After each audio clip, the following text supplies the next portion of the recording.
name is Cara Nomal, and I am the National Relationship Manager for the Cancer Association of South Africa. Hi, and everyone. I am so excited to be here with all of you today. I think we're talking about a topic that's really close to my heart and actually really close to the hearts of the fantastic people that we have on today's webinar, and that is of prostate cancer. Prostate cancer, for those of you that don't know, is actually the most common cancer amongst men in South Africa, which is meaning it's actually causing the most deaths among men. It is actually causing the most deaths among men. And we know now that 1 in 17 men are at risk for prostate cancer. One of the biggest challenges we also actually face is that men now are actually facing a more aggressive prostate cancer. This is due to late diagnosis, men ignoring quite a few symptoms. So yes, at this stage, there are quite a few challenges with prostate cancer in South Africa, but we are here with a panel of fantastic people that are trying their best and contributing in the most incredible ways to making a difference to prostate cancer in South Africa. So I would just like to just give you a bit of a heads up on our back of house. We have Emmanuel, he's from EP Digital, and he's making sure that everything works, that everything is happening. He'll be the back of the scenes assisting us. And then I'm joined by my fantastic panel of speakers. So what we're going to do is that we're not going to go through questions along the way. Once everyone's had their chance to speak, we're going to enjoy your questions at the end.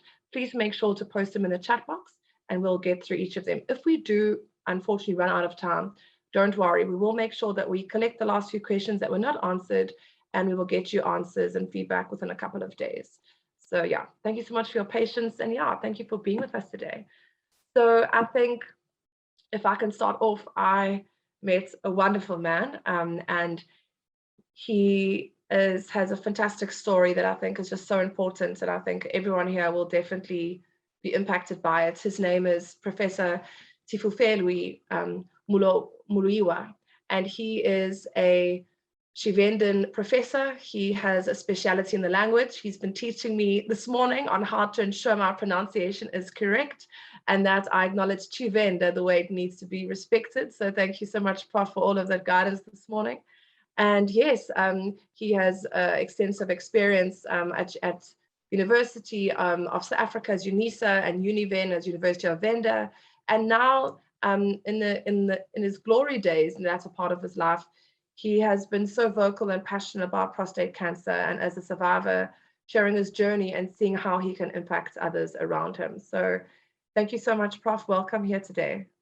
Thank you. So I think maybe let's start with some questions. How did you find out that you had prostate cancer? Thank you very much. It was at the age of 74. Wow. I've heard about prostate cancer, and I've heard of my uncle who succumbed to that cancer. So I would say I had paid a visit to my son in Cape Town, who is a medical doctor. He had always been insisting that I should undergo test for prostate cancer, and I've been ignoring him. But at that visit, he really insisted that I should be tested for that, because I could see he sensed some symptoms in me. So he advised me to go and see a urologist.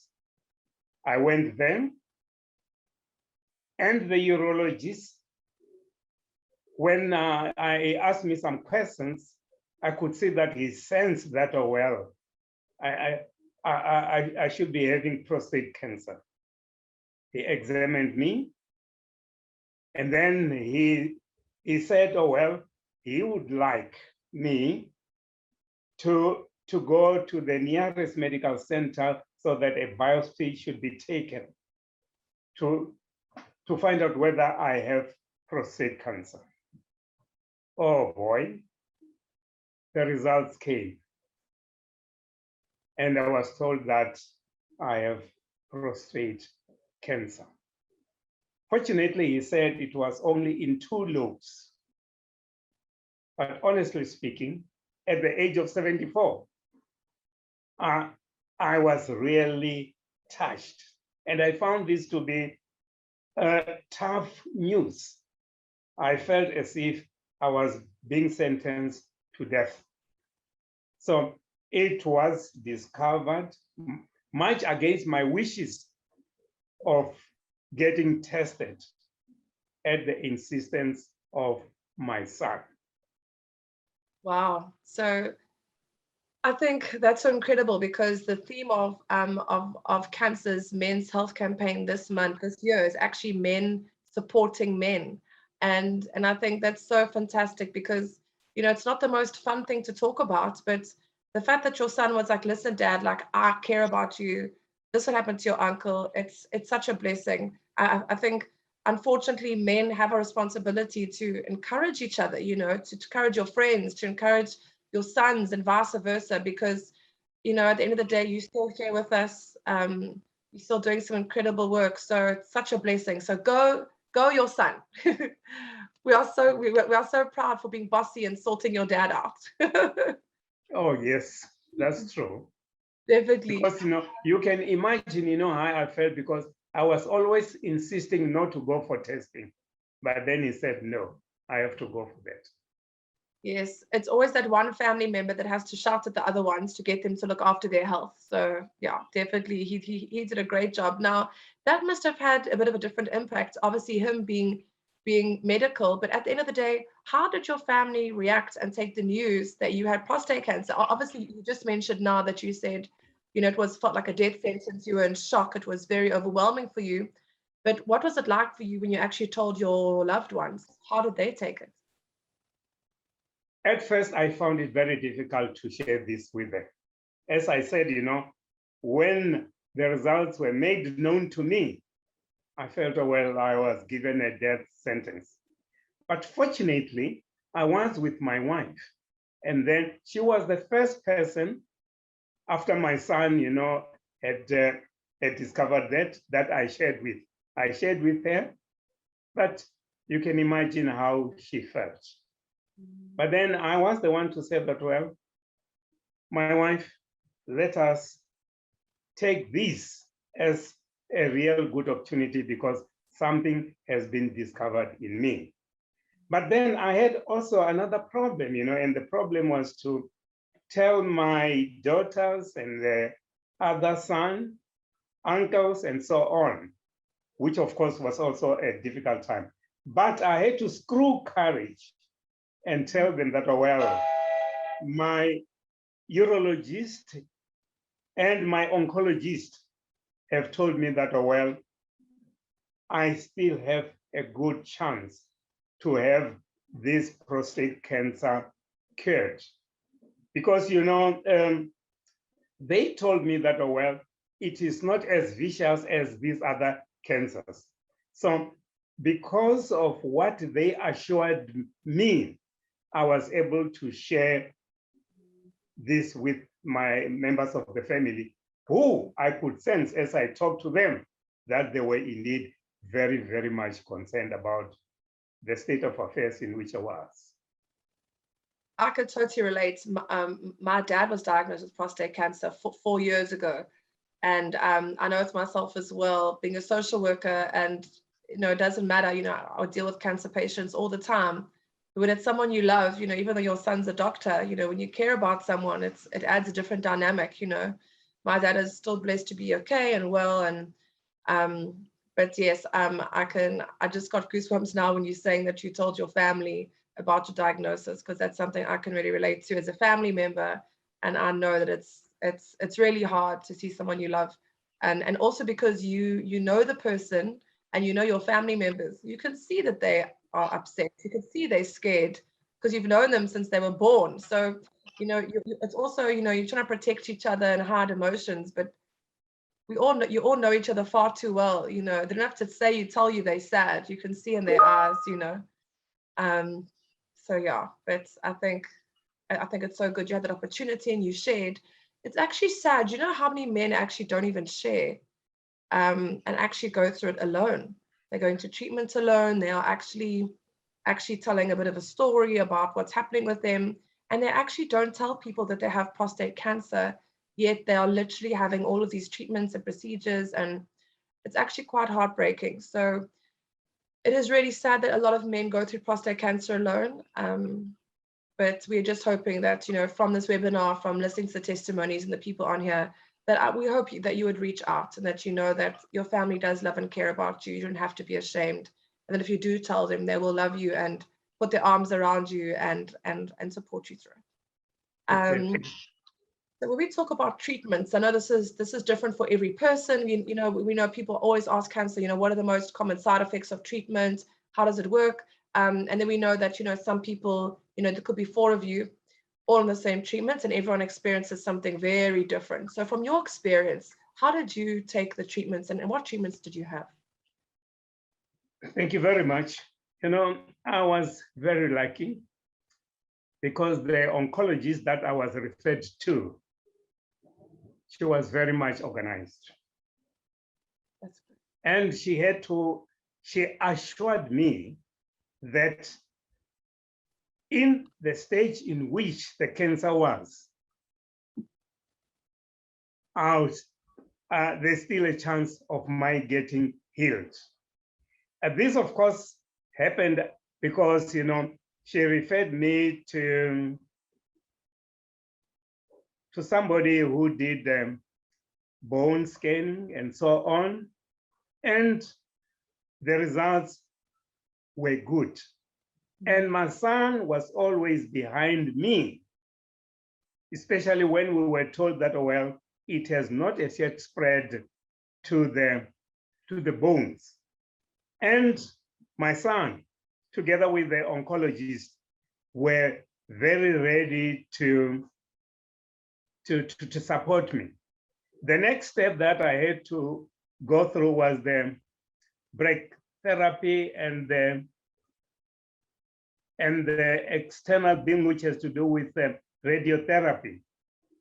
And I was still very much scared about that, because by the time that it was diagnosed that I'm suffering from prostate cancer, the PSA was 33.9, and that was very high. Then I had to undergo surgery where brachytherapy beads were planted in my prostate.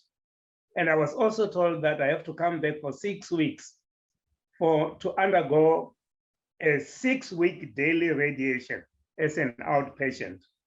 Fortunately, as I said, my wife was always with me, and my son and his wife were always with me.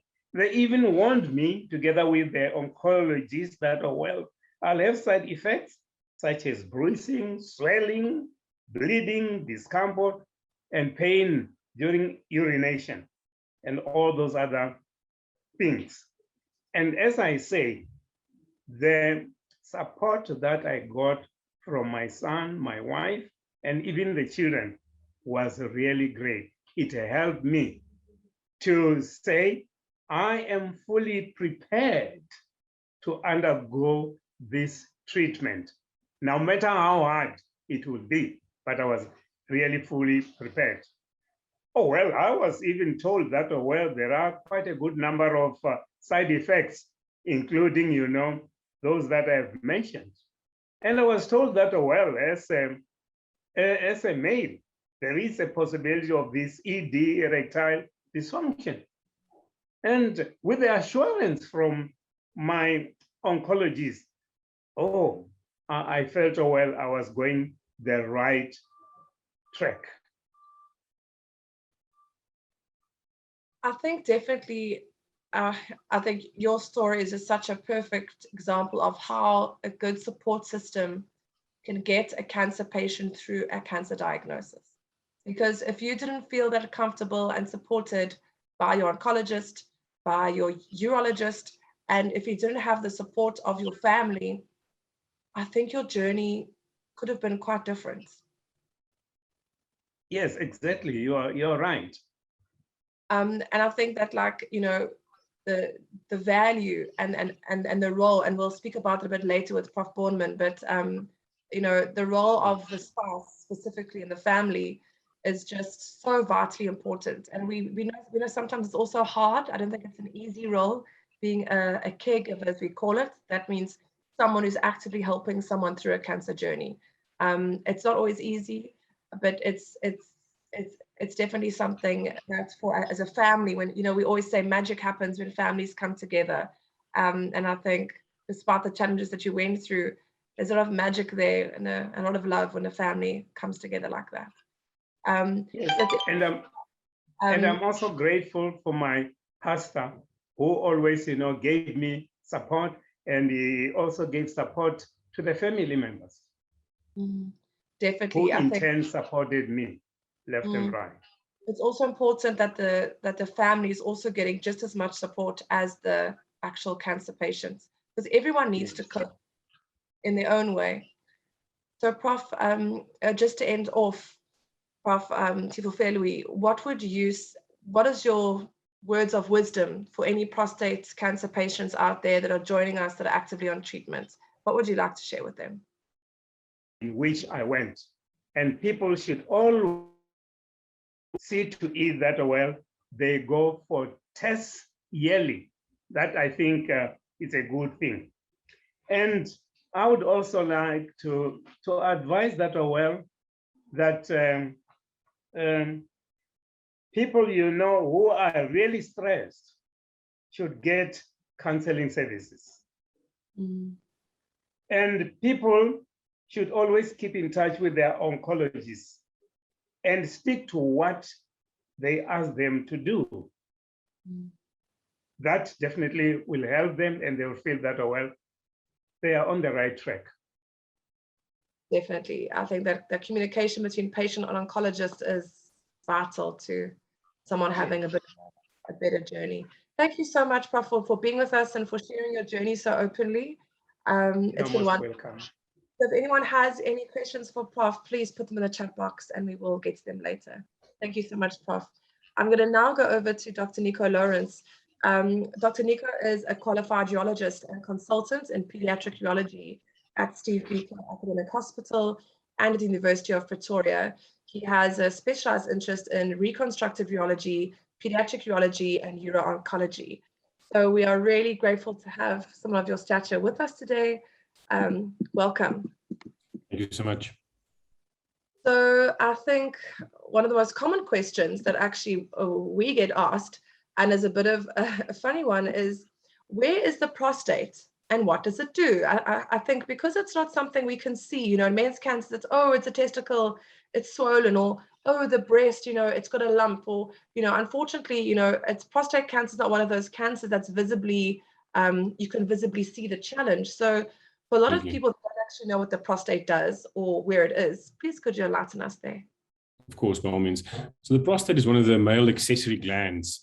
And if you visualize, urine is produced by the kidneys, and then the urine travels from the kidneys to the bladder via the ureter, or the kidney pipe in layman's terms.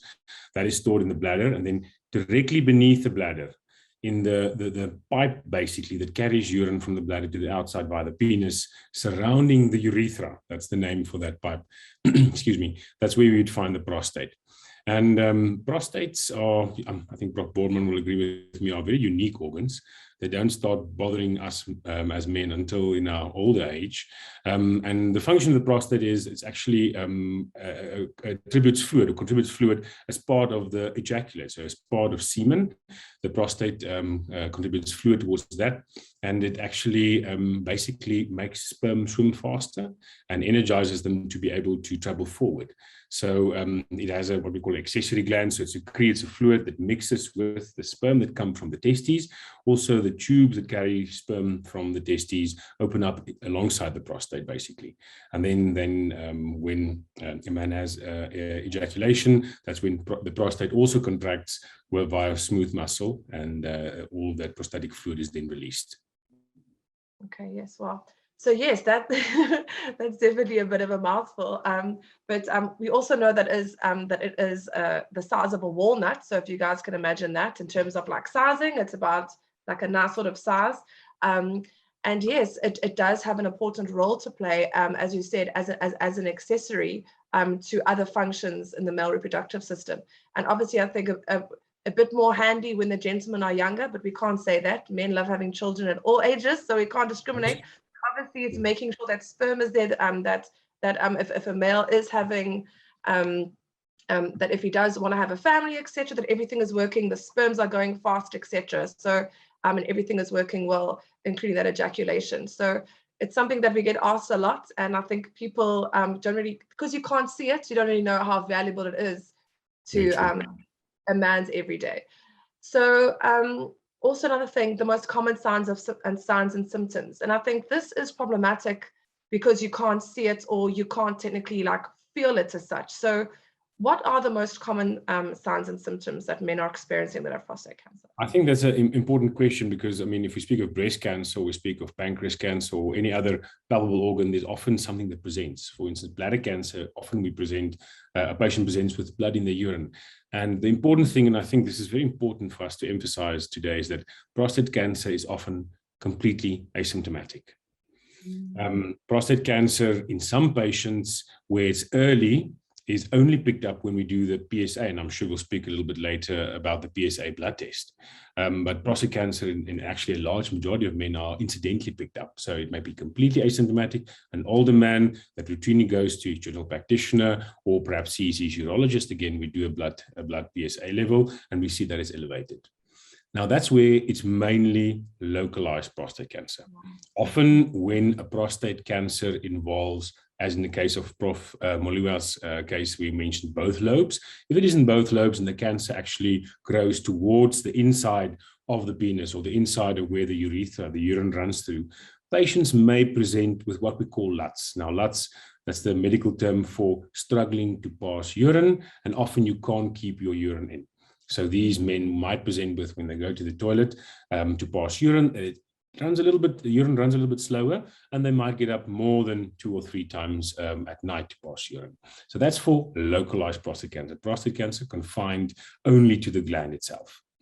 In the case where it spreads outside the prostate, and this is obviously a more advanced form of cancer, that's where we actually have symptomatic patients. Prostate cancer has an affinity or a predilection to actually spread to bone. Prof. Moliwa also mentioned that he had a bone scan during his workup, and that's one of the parts or one of the things we do because we know prostate cancer often goes to bone, and it often, or more often than not, goes to the spine. So the thoracic, so T and L, lumbar spine, is often where men, if they have seeding or spread of prostate cancer, would go to. And they might present then with pain in their back. And it's usually not an acute onset pain like if you strain your back. It's more like a nagging pain, but progressively over a period of time, that would often get worse. And then depending on if it's more advanced, obviously prostate cancer can spread, and especially the more aggressive forms of prostate cancer, it can spread further, and it can actually spread to any organ in the body, including the lungs, the liver, and of course the brain. Yeah. Wow, yes. And I think a lot of men don't realize that. And I think we will actually speak about that a bit later when we go a bit more specifically into the actual testing. But I think, when we say your annuals, and I think just like Prof. Moliwa said as well, he didn't want to go. Even if there was a blood test, just to get the guys to go for your annual cholesterol, blood pressure. The thing is that now if you are over 45, your general doctor or even like they will say, cholesterol, diabetes, is your sugar, let's check everything, make sure you're fine.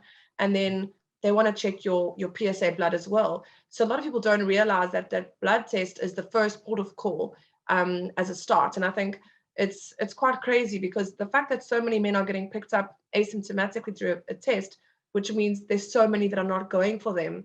Like Prof said, if his son didn't push him, and he was already trying not to for quite some time, he wouldn't have been caught at the stage he was. So yeah, definitely. I just want to encourage all the guys out there, please, if you're a wife here or a girlfriend or a partner or anyone, and you've been nagging someone to get their PSA blood test done, please keep on nagging, send them, push them. You could just be like Prof's son and literally save someone's life. So please, we're encouraging you to please do that. I know Prof did speak a little bit about his side effects of treatment and what he experienced. Obviously, I think brachytherapy is becoming the more common kind of treatment protocol in in South Africa, and now actually more widely available, starting a bit in public as well. But obviously we know in the private sector and the public sector, I think all because of cost, tend to have like different strategies and kind of like a few different focus areas and what's like budgetly like available to them. But currently, what are the most common treatments that are available for women with prostate cancer, if you could say at a private and public level? So I think it's important to distinguish between public and private, but I think there's a big well, I'll shut up with this. The types of treatment we offer are very, very similar. Yes, brachytherapy is a new form of treatment, but it's been a while around for a while. But if you come to a private institution, I work at a public institution. If you go to a private institution, you're probably going to get very similar in private and public. So first of all, there is in prostate cancer a rare or a unique form of treatment that involves doing nothing, right? And for anybody, and I want to put this out to all the members that are attending this webinar, it's rare to think of cancer actually, we're just observing it. And that's called active surveillance, right? So in men that have early prostate cancer, that are young, that are sexually active, and that have a and how shall I put this, not so aggressive cancer, because all prostate cancers, we should just disclaim this at the beginning, not all prostate cancers are created equally. And just as a quick aside, the staging or the grading system that we use for prostate cancer is called the Gleason grading system. And it's basically a value from 6 to 10. And if you have a Gleason 6, right, so that's the least aggressive of prostate cancers, we often, and I've done that many times, recommend to patients, let's observe. And what we basically give the patients a chance to do is we aim for, and there was a very famous urologist, he was American, and he said this, achieving cure, not only when it is necessary, but also when it is appropriate. All right, so you can go and operate a guy or give brachytherapy that's 55 with Gleason 6, but then all the unwanted possible side effects come along. So active surveillance involves yearly or actually 6 monthly PSAs, repeating a MRI scan once every year to 18 months. And then often we repeat the prostate biopsy where we take the piece of the prostate to see if this cancer is becoming more aggressive. But in the meantime, we do nothing. We don't operate them. We don't give them external beam radiotherapy like Prof had. We don't give them brachytherapy. We don't give them chemo. We do nothing. All right. And that is to afford a man a chance to see, is this cancer actually going to increase in size or become more aggressive? Because there's a large proportion of Gleason 6 cancers that never progress to metastasis. And I think that's something that often, and I see that with my patients, they grapple to understand or to make peace with, this cancer is not going to spread. And it's a bit also an uncomfortable situation to be in, because it's that constant psychological nagging. I mean, we won't leave brain cancer, we won't leave breast cancer. So, but there are some instances where we leave prostate cancer. So just that as an aside. Secondly, when a patient does need to get treatment, there's in essence 4 forms of treatment. Prof mentioned the one where he had brachytherapy. Brachytherapy basically involves focusing radiation, so radioactive rays basically, that come from small beads. And there's various types of radioactive metals that we use that come from these beads, and they basically kill the prostate cancer in the prostate.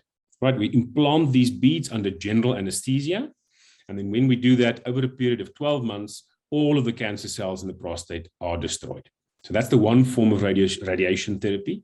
The other form is where a patient goes to a radiotherapy or radiation oncologist, and they lie in a radiotherapy theater and they get beams from the outside. So that's called external beam radiotherapy. Prof had a combination of both of these, right? So those are the non-invasive radiation options for managing prostate cancer.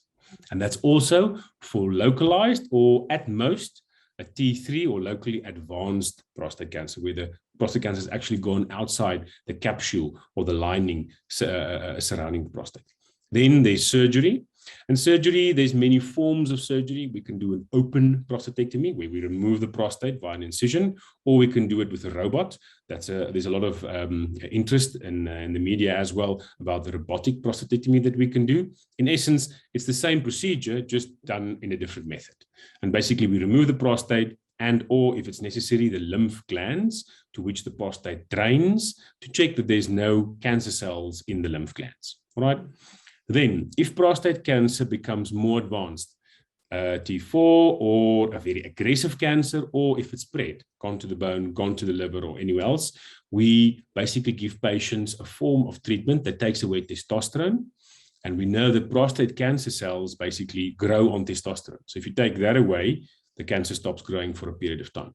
And then the last option, which Prof also mentioned that he didn't get and was thankful he didn't get, is chemotherapy. Obviously, chemo and androgen deprivation therapy or hormone therapy are the worst in terms of side effects. They often make people more sick, while the radiotherapy and the surgery that we offer are less or more innocuous and not as severe and don't have such severe systemic side effects. Oh, definitely. And I think thank you so much for mentioning those options. I think it's so important that people could just have an insight into what actually goes through the urologist and an oncologist's mind when you are creating a treatment plan. Also, something I must mention is that there's such a misconception that, you know, you could both be stage 2, but for example, what is your weight? What is your heart? You know, you have underlying diabetes, you could have a heart condition, you could have a pacemaker, you know, all of these factors really play a role in that actually perfectly individually designed treatment plan that's put together for you. You know, doesn't mean now because, you know, Prof had those things happen that now that's what could happen to you. It's very, very specific. It's not a one size fits all, like we all, our is size 6 and so do you at the shop, you know. So and also people experience side effects and treatments very, very differently. Everyone's body's different, so it's a lot to take in as well. But, you know, there's a lot of stigma around the types of treatments associated that men would have to go through. And yes, there are definitely some people that really struggle. And there are some people that walk to the park and go to work afterwards and don't even feel anything. And some guys are bedridden. So it's unfortunately, as we say, kind of a luck of the draw. It depends on underlying conditions. There's, you know, like if you're a 68 kg man and you're a 121 kg man, they're not going to give you the same level of treatments and VUMA like they would give the bigger guy, just because they know what your body can handle. So it's very, very important to know that this is a very specialized skill that these doctors have.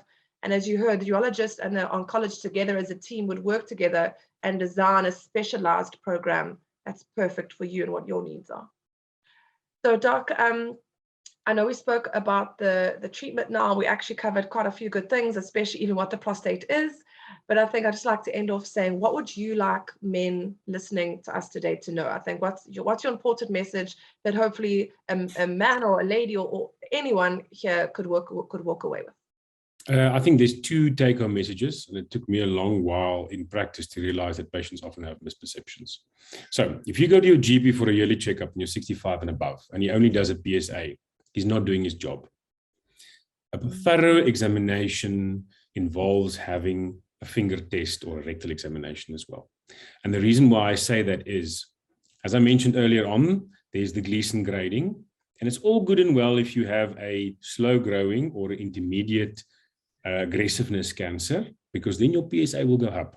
But for those very unfortunate men that are young, that have a normal PSA, but have an extremely aggressive cancer, unless you take the finger test, we will miss your cancer. All right. So a PSA only is not going to protect you against very aggressive cancer, because we know the more aggressive a cancer cell is, the less PSA it actually produces. Right? So it's a bit of a paradox actually, but men should remember that a PSA is a guideline and that a rectal examination or finger test should go with that to gauge or to assess properly what's going on. That's the first thing. And then I think we men, obviously, we are beings that are aware of erection. Erection is part of being a man.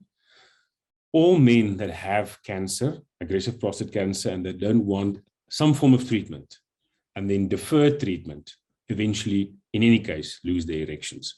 Because cancer is a catabolic, it's an inflammatory condition. And you can't have an erection if you are ill, if you are losing weight. So if you're afraid of losing your erection during a procedure or as a side effect of the treatment of prostate cancer, that's all good and well. But if you don't do anything and you leave it, in the end, you will in any case lose your erection. So please consider that before you just defer treatment in all forms, because cancer left untreated will eventually end there as well. So it's basically, if you do not, you are guaranteeing it. And if you, but then whereas there's a risk So in terms of a risk or a guarantee, you actually are guaranteeing that you will have challenges. Absolutely. And then because you've left it for so long, most likely you would have metastatic or advanced disease and run the risk of passing away from that disease. That's crazy. There is only one challenge one thing we actually didn't cover is the family history of prostate running in families. I think just as Prof said earlier also again about his uncle and how it's in the family, I think the question we get asked often is, okay, so my dad had prostate cancer, when should I go for testing or like look out? So what would your recommendation be if there's a son on here whose dad has and he doesn't know when should he start? Should he tell his GP? Like what would you advise a younger guy, maybe now, when you're under 30, you're kind of full of fun and laugh, but now when you're 30, like, hey, my dad's not had well, maybe I should look into these things. What guidance do you have for those guys listening? I think as part of CANSA, there's the South African Prostate Cancer Guidelines, also issued by the South African Urological Association, which say 45. But at 45, and I've seen about 10 patients that presented with metastatic disease in my career at the age of, the one was actually 39, right? So there are those that are extremely aggressive. If you have a very strong family history of prostate cancer, so if your dad had, if your uncle had, in the case of Prof, if you have a brother that had prostate cancer, it's better to go earlier. And in those cases, 40 would probably be the best time to go. Even, and I'm going out here on a limb, I might be criticized for saying this, at 35, right? And at that stage, have a rectal examination, have a baseline PSA. There have been many studies that have shown at a younger age, how does a PSA correlate with eventually developing prostate cancer later in life? And we know if you have a PSA of 1 at 40 or a PSA of 2 at 60, then you might develop cancer. So if you have a PSA of 1 at 35, that's probably a reason to have more regular follow-ups. So urological guidelines, South Africa and from CANSA, 45. If you have a very strong family history, I would say 40. And then if it's extremely strong, so more than 3 close first-degree relatives or second-degree relatives, then even earlier, probably 35.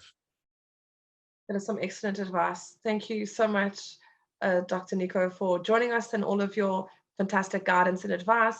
I really hope that those out there have a bit more clarity on exactly what the prostate does and what, from a professional's perspective, how they're managing, treating, and, as we say, caring for their patients to get you in a better place than when you went there.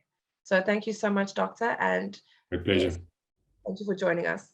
I'm now going to go over to Sister Muvulawa Obida, or lovingly known as Sister Vuli. She's a professional nurse, has been so for the past 24 years. She holds a master's in public health from the University of Pretoria. She's been assisting in various environmental health and community health programs for the last 11 years and is passionate about people and health, especially in prostate cancer. And the wonderful thing is a lot of her work and programs are being run in her community in Thohoyandou, which means she's part of the community, and as well as being someone who's actively contributing to making things better in her community. Welcome, Sister Vuli. Thank you, Cara. Okay, so to everyone else. Wow, we are so happy to have you here and to join us, just to give another perspective. So when we talk about primary healthcare, and I think this is the reality of South Africa, is that we do have some people that can afford to go to a GP every year and pay out their own pocket, but we do know a lot of South Africans are depending on the role of the primary healthcare clinics to offer them those good services as well that are on ground level. So what early detection services are available at a primary healthcare clinic for men that have signs of prostate cancer, like we mentioned, like the one that you're in? What is available to a man with signs and symptoms right now? To most of our community members, primary healthcare clinics remain the one contact point of the public with the healthcare system. And if the district healthcare system is working well, the clinic should be run by a primary healthcare nurse who would know what to do. If the man gets to the clinic with these complaints, let's say already a low sexual drive, something like erectile dysfunction, symptoms of decreased urine flow or complete urine retention, the nurses at the clinics will be able to actually collect the proper history. And when they have done that, they should refer that person to a doctor who visits clinics, because on a weekly basis, or at the least on a fortnight basis, there should be a doctor who goes to a primary health care clinic to assist the nurses there and see those patients who need to be attended to by the doctors. And that patient should be referred to him. However, if the symptoms are severe and cannot wait, they do not have to wait for that doctor to come to the clinic. They can refer them to the district hospital or the regional hospital in that area. So the services that are there will be just that the nurse should be able to collect proper history or to screen them, and from there refer them to the doctor. And the doctor at that clinic or at the hospital where the patient is referred will then be the one who would then prescribe that blood for PSA is collected, then sent to the laboratory, and then the results will come. So for many people in the rural areas, you'll find the results will only be available probably sometimes after a month. But if they have presented with symptoms like that, then doctors would take the prerogative of doing the digital rectal examination, because they already have those complaints, and not necessarily wait for the PSA results to come out. So those are the services that are available to the men. And I wish it was better than that though. Well, I know from the clinic that you're a part of, I know that you guys are doing some incredible work and really supporting a lot of men. I think it is sad though, because I know there are like a lot of challenges, and I think it's so sad because a woman can come in and have symptoms, and just like prostate cancer, a lot of women with cervical cancer don't have symptoms, but they can come for their PAP, it's available, and then we can assess if they have precancerous cells or cancer, what the situation is. But it's just so sad that at clinic level, you as nurses are not allowed to do a PSA test as a first port of call. You know, it's like we need that nurse that is passionate to do that history correctly, to ensure that she notifies a doctor that comes in, as you said, possibly fortnightly, and then that he would then have the intuition to then do the PSA. So the process is a bit longer. And this is where, so for an example now, if a male has let's say he's come in before and he's been told, like, you know, don't worry, maybe you're stressed, or you know what I mean, how would you encourage, what would you encourage a man to do that maybe wasn't, maybe possibly listened to or possibly brushed off the first time he came with these things? Okay, I first would like to deviate a bit from that what you're saying, because I think the encouragement should not necessarily only be on the men, should also be on the healthcare workers. If I, as a healthcare worker or as a nurse at the primary healthcare level, refers this patient to a doctor and the doctor does not prescribe a PSA, because that can happen, and he misses it because it depends on the skills level or the experience level of the doctor who gets to go there, because you may find an intern or a community health doctor who's doing his community service. You may find they are not so well vested with this particular issue. The nurse in the clinic should be an advocate for the patient who came with such complaints, first of all, and say to the doctor, please don't send him back home without doing this. Please order or prescribe PSA, or please do a digital rectal exam as well if the PSA has come back and is high. So as nurses, we have that duty of advocating for the patients. So I think nurses need to be encouraged to do that as well. But for a patient who knows what is wrong with him and knows that maybe he has a risk of prostate cancer, even if he doesn't know, and he goes to the clinic and they are sending back home while he is feeling these symptoms, first of all, he should not agree. He shouldn't go back. What I will encourage men to do is to ask the nurses to write them a referral letter, to refer them to the doctor. If the doctor is coming there that day, put them on the list of the doctor who is visiting the primary health care clinic where they are attending. If not so, and he is coming in a week or 2 weeks' time, please do not go back home without the referral letter to go to the next level of treatment, which is the district hospital or the regional hospital. That is well within their rights. And at times they will have to fight for it if that is not being done. And sometimes as well, if they're not given that referral letter and the clinic is so far off and they're next to the hospital, they can still just walk into the hospital. Some hospitals have clinics within them, within the hospitals.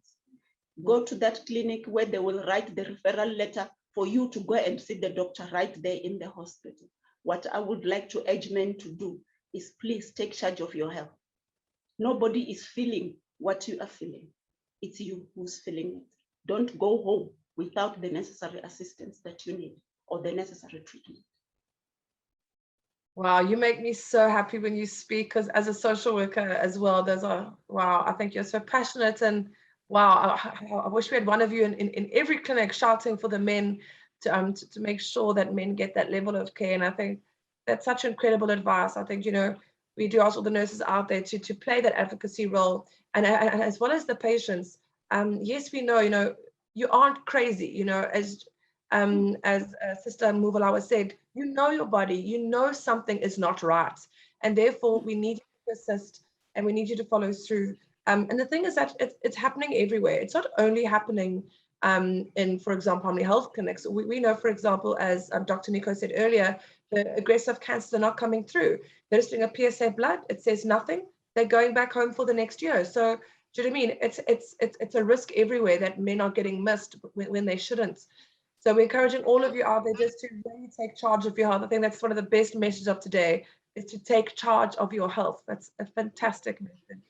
And I think I was going to ask Sister Muvalawa what her final message is, and she already said it, is take charge of your health, gentlemen. Wow, I think thank you so much for giving us such an insightful perspective into how the clinics works, and also in many ways how well they actually are working in supporting men that have possible signs and symptoms of prostate cancer. So thank you so much, Sister Vuli, for joining us today and for sharing your expertise, and thank you for being so passionate about men with prostate cancer. We need a million more fantastic nurses like you.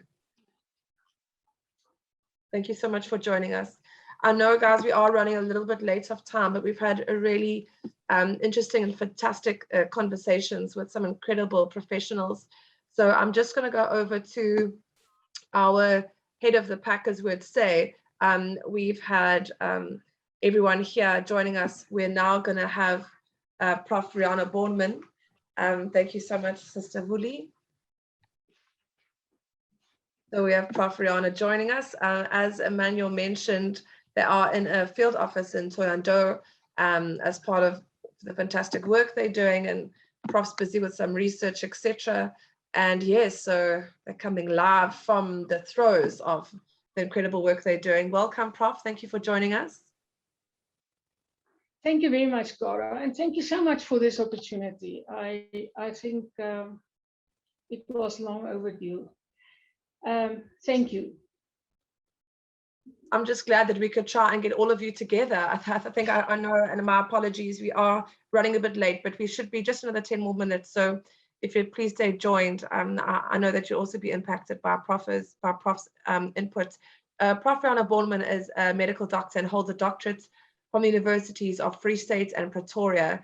She's fascinated about the health impacts that environment and chemicals, actually the exposure of those have on humans and wildlife. And she's been doing her research in some of the remote areas and remote rural areas, especially in the Vembe district of Limpopo province, for the past 20 years. She's done various studies and collaborations with well-known local and international researchers, and we are very proud that some of her last works on prostate cancer and research done locally has been funded by CANSA, and that work has really led to us enriching our materials and some of the messages and stuff that we use. We are proud that it's coming locally from us, from our country and our little neighbor, and that we are able to do this together. So thank you so much, Prof, and we are just so grateful to have you here. I think one of the questions I'd like to start with is, through your research, what are the trends of prostate cancer that you're currently picking up in South Africa right now? Thank you, Cara. I think the most important thing that I want to emphasize is that we are mainly interested in understanding why prostate cancer in African men is such an aggressive disease. And that's the focus of our research, to try and understand why this is happening. What we found so far is that we are really seeing a discrepancy, a much higher incidence of prostate cancer among African men compared to European men. We see the same trend if one goes to the United States in African Americans compared to European Americans. And we should remember that there are 3 validated factors that are risk factors for prostate cancer. The first one is African ancestry. The second one is progressive age. And the third one, if there was a sibling or a close relative, father, who had prostate cancer, like Professor Mulaiwa pointed out so well to you. So what we are finding is that it seems at this stage that there is something going on in either the environment, most probably in the environment, but also in genetics, that might predispose to the development of aggressive prostate cancer. It seems that the genomic imprinting is favoring either an infective cause of prostate cancer, or it may be an environmental chemical that is predisposing to that. Well, that's crazy to think of environmental factors and how they could be increasing the risk of cancer in African men.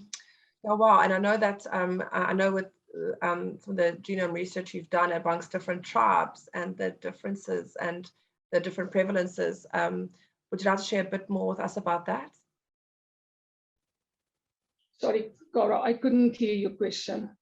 I'm sorry. I know that you've also done some research about how the different African tribes, you know, like some of the tribes we have in South Africa, and how they've reacted. And I think people also don't realize, you know, it's we're saying African heritage, but you know, there's Nguni tribes. There's it's not just African. There's West African. It's, you know what I mean. It's crazy how those have quite an impact. If you'd like to just speak a little bit more about that. Thank you. What we found in our first study was that being African was a definite risk factor, and being from a rural part of South Africa, and this specific rural part was the Limpopo province, the Vhembe district, were also higher risk factors for the development. And it seems that it might be that the population of Venda, that is consisting mainly of the Wavenda people, also Chitonga speaking people as well, but that they are the group of men who are most vulnerable to the development of prostate cancer. Wow, that's incredible. And I think that's why there's so much value in research, because it's the value of that can help us, you know, have an effect and make things right and change protocols and procedures in order to actually accommodate and be more aware of these. So yeah, wow, that's absolutely fantastic. Just to get a bit more personal now, I think, you know, obviously through your research, you are dealing with men with prostate cancer, you are dealing with them in all shapes and forms, but do you find that men are open to talk about their diagnosis? I know obviously it's research, so maybe that might be a bit more likely, but how are you finding men when it comes to being open about a diagnosis and how they're actually coping with it? I think it's difficult, and it will always be difficult for men. It will always be difficult for any individual to be diagnosed with prostate cancer. with cancer in the first instance, but even more so when it's prostate cancer. It feels like such an intimate disease that they find it difficult to come to terms with. But I think we are also seeing that men are more likely to start their lack of support or their great support, like in Prof's case, where one can actually be supported by those ones close to you to make you comply to the treatment, to carry on with the treatment, and to cope with the cancer in the long run. No, definitely. And I think that is something that CANSA is also quite passionate about. We actually have a telecounseling service. I will ask Emmanuel to put that link there. Basically, you do not have to go through it alone. Sometimes you don't want to have an intervention, have your family there and talk with everyone, but you can call us. We do offer it actually in 7 languages where you can get counseling in the comfort of your own home. CANSA will call you back at our own cost.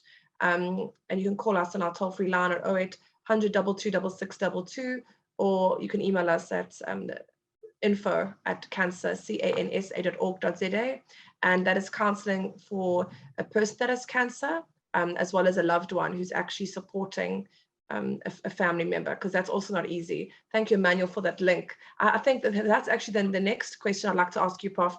This is something you and I are quite passionate about, and the role of the spouse, and hopefully in our next works together, this will be something we focus on. I think really women can, and female partners can make a big difference in the lives of men and the survival of men by supporting them and reminding them to go for their regular testing. I mean, women have to go through cervical screening, they have to check their breasts. I think it's very little that men actually has to do. Start with your PSA. If you're African, you have to start at the age of 40, but from 45 at least be tested annually. It's the least that you can do for your family and for for your children eventually. But I think it's important for the female spouses to support them, remind them, nag them, bully them, whatever is necessary, but please get them to be tested. It can make a difference in terms of their survival.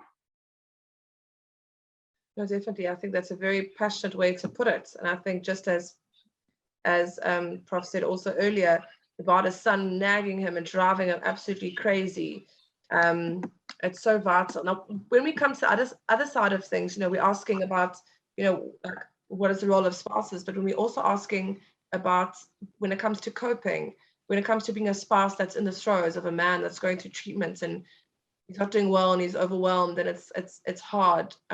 What advice and guidance do you have for women that are the spouses of a man with prostate cancer? Sorry, I'm not discriminating. Even a man that's a partner of a man, it doesn't really make a difference, but the spouse of someone, loving someone that has prostate cancer. I think women should care enough to form support groups. If there is no support group that you know about, start and find out on social media about your area, find out about a social group. And if there's none, please ask CANSA and get some support group going. But I think we are used in South Africa. If you make a plan, get a support group, get your friends together, talk about your husband or your partner suffering from prostate cancer. They may go through the same. They will not tell you about it. But please, the more we can have it in the open, the more people can join hands to support the patient. I think that's excellent advice, because people just want to go through it alone. You actually don't have to. So CANSA, for example, has 2 closed Facebook groups. The one is called Champions of Hope, which is basically a group for survivors, where survivors can go of any cancer, encourage, uplift each other. Then we have the same thing called Caring for the Caregiver. And that's basically a whole lot of caregivers that are coming together, that are sharing their challenges, what they're going through, what's hard for them, what's good for them. because it's a different kind of support. What a patient needs, what a caregiver needs are two completely different things. But I think the most important message is that if you are the caregiver or you are the patient, you do not have to go through this journey on your own. And there are a lot of services that CANSA can offer. And we're actually very excited. We are launching a men supporting men support group next week on the 27th. And we're so excited. I've got two of our fantastic committee members, David Lucas and Bobby Were. They are both, David is a prostate cancer survivor and Bobby a breast cancer survivor, and they form our panel of fantastic men that are coming together. It's men only, so you won't see me there. Literally by men, for men, any men that have cancer. So if you do have someone that you care about, please look out on our socials. I'll ask the manager to share the link for our men supporting men support group launch next weekend. We're really excited. It'll be done via Zoom.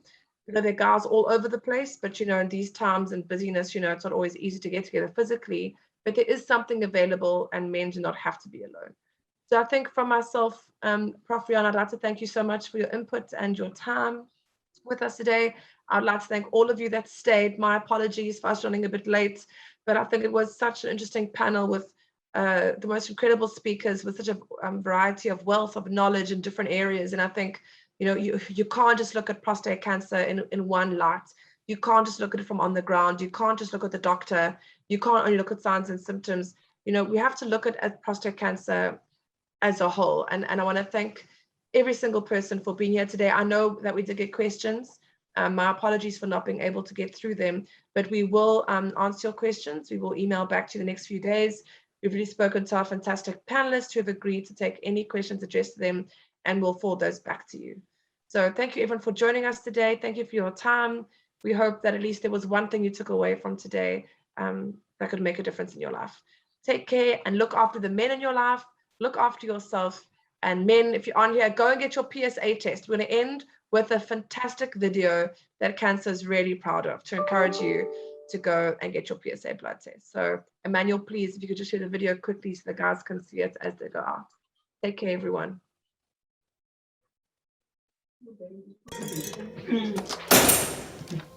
Hi, stole. Sign here.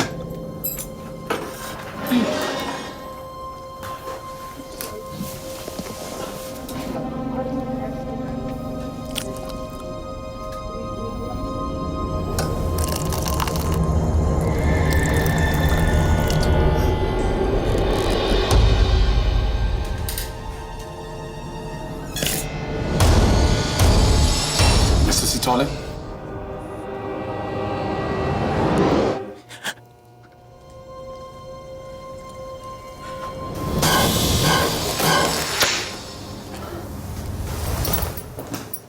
Ready for your blood test?